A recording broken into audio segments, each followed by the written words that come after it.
Baik, Assalamualaikum warahmatullahi wabarakatuh. Perkenalkan, nama saya Mila Nurlaila dari kelas B3 akan mempresentasikan mata kuliah tata kelola perusahaan. Salah satu materi yang menurut saya menarik yaitu tentang pemilikan perusahaan.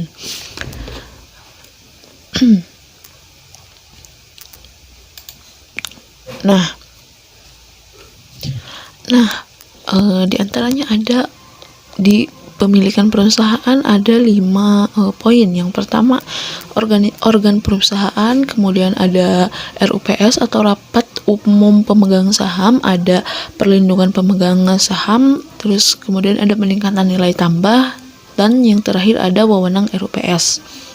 Nah, poin yang pertama tentang organ perusahaan. Nah, organ perusahaan adalah adalah komponen perusahaan yang bertanggung jawab terhadap keberlangsungan perusahaan atau perseroan.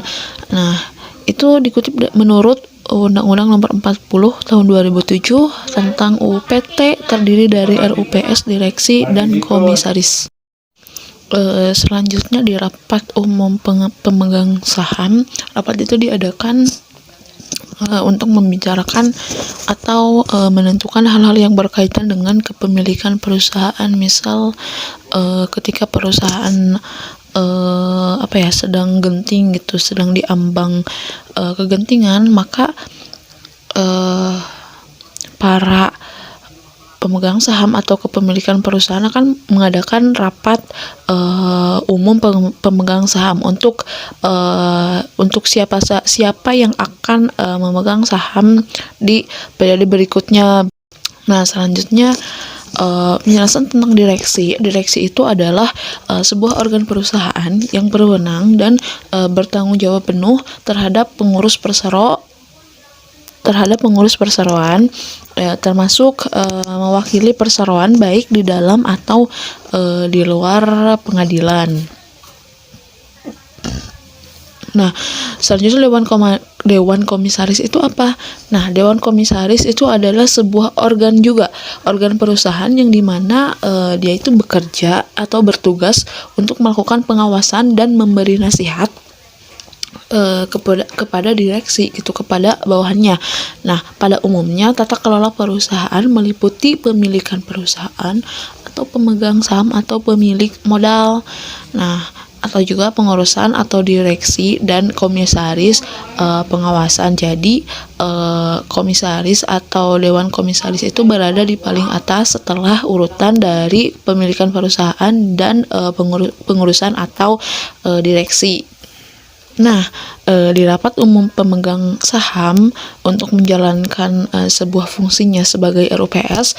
Nah, di perusahaan pemegang saham membentuk RUPS sebagai tempat para pemegang saham mengambil keputusan tentang sesuatu yang berkaitan dengan perusahaan.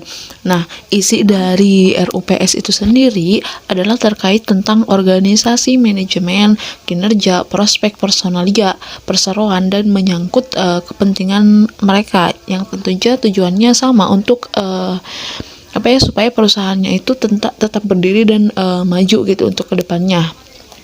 Nah, kemudian juga kepentingan pemegang saham itu ada 2 hal. Yang pertama, ada perlindungan sebagai investor. Nah, tentunya para investor juga ingin melindungi sahamnya di perusahaan. Nah, dengan begitu RUPS diadakan. Yang kedua, peningkatan nilai tambah. Nah, investor juga untuk terhadap pemilikan perusahaannya, dia juga ingin nilai dari sebuah perusahaannya itu bertambah Nah, peningkatan nilai tambah itu berupa kesejahteraan akan meningkatnya yang bersumber dari kinerja perseroan dan pengurus pasar. Nah, di sini juga ada wewenang dari RUPS. Sebenarnya ada banyak wewenang dari RUPS, namun di sini saya hanya menjelaskan 3 wewenang. Yang pertama, ada persetujuan rencana kerja yang disampaikan oleh direksi.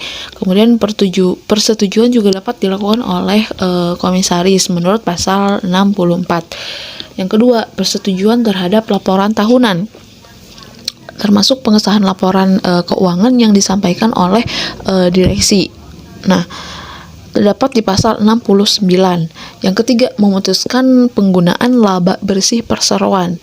Nah, di pasal 71. Nah, baik, sekian presentasi materi tata kelola materi kepemilikan perusahaan dari saya. Mohon maaf bila ada kekurangan, karena saya juga masih dalam tahap belajar, dan untuk kepemilikan perusahaan ini saya sangat tertarik karena saya masih belum begitu secara luas gitu tentang kepemilikan saham itu seperti apa saja, kenapa orang-orang bisa menjadi investor gitu, apa tujuan mereka, seperti itu. Baik, sekian presentasi dari saya. Mohon maaf apabila ada kesalahan. Wallahu muwaffiq ila aqwamit thoriq. Wassalamualaikum warahmatullahi wabarakatuh.